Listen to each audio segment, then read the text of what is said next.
ito ay rated SPG. Striktong patnubay at gabay ng magulang ang kailangan. Maaaring may masiselang tema, lengguwahe, karahasan, sexual, horror o droga na hindi angkop sa mga bata.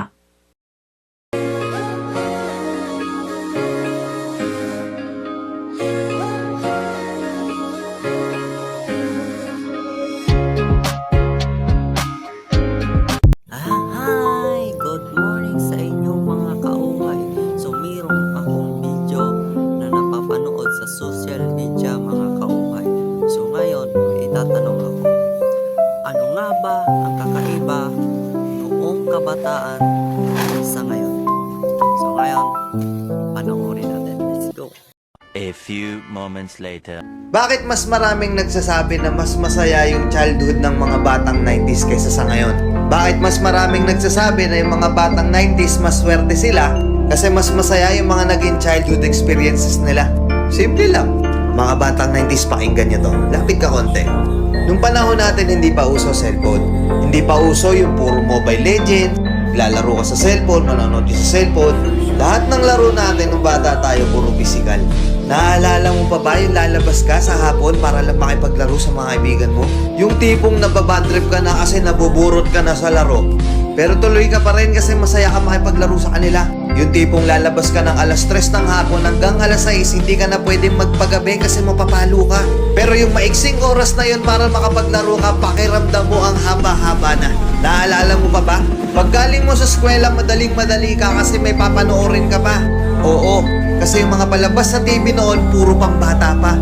Puro cartoons, may mga anime pa. Nakakatuwa kasi yung mga palabas noon talagang nakakatulong sa bata. May matinik, may Hiraya Manawari, may siniskwela pa. Hindi ngayon. Putik na yan yung mga pinapanood ng mga bata, puro pag-ibig na, puro drama. Diba?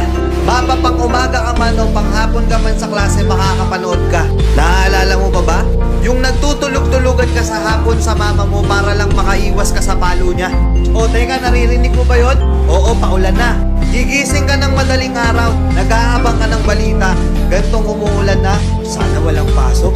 Yung tipong kahit hindi pa nag-a-announce sa balita, pag lumakas yung ulan ng ganyan, anak, huwag ka nang pumasok. Manood ka na lang sa TV ha. Makikipagtampisaw ka sa ulan kasama ibang mga bata. Nakakamiss yung mga panahong wala ka pang pinoproblema. Nakakamiss yung mga panahong wala ka pang responsibilidad at obligasyon. Nakakamiss yung mga panahon nung ikaw ay bata pa. Pero napapansin ko, bakit hindi ko na nakikita yung mga ganong klaseng bata? Sa tuwing lumalabas ako, napapansin ko napakatahimik na ng iskinita. Hapon na, oras na ng paglalaro nila. Pero bakit ganon wala ng mga bata? Nasa na sila? Na-focus na sa kaka-cellphone. Hindi na lumalabas ng bahay. Mas minaigi na lang nilang mag-cellphone at manood ng mga bagay na wala namang kakwenta-kwenta. Iba na talaga panahon ngayon, no? Kasi ngayon yung mga bata hindi na nila ini-enjoy yung pagkabata nila. Hindi na sila lumalabas para makipaglaro sa mga kalaro nila. Nagbabago na talaga yung takbo ng mundo, di ba? Kaya kung ako tatanungin, oo, masaya ako na naging parte ako ng batang 90s na to.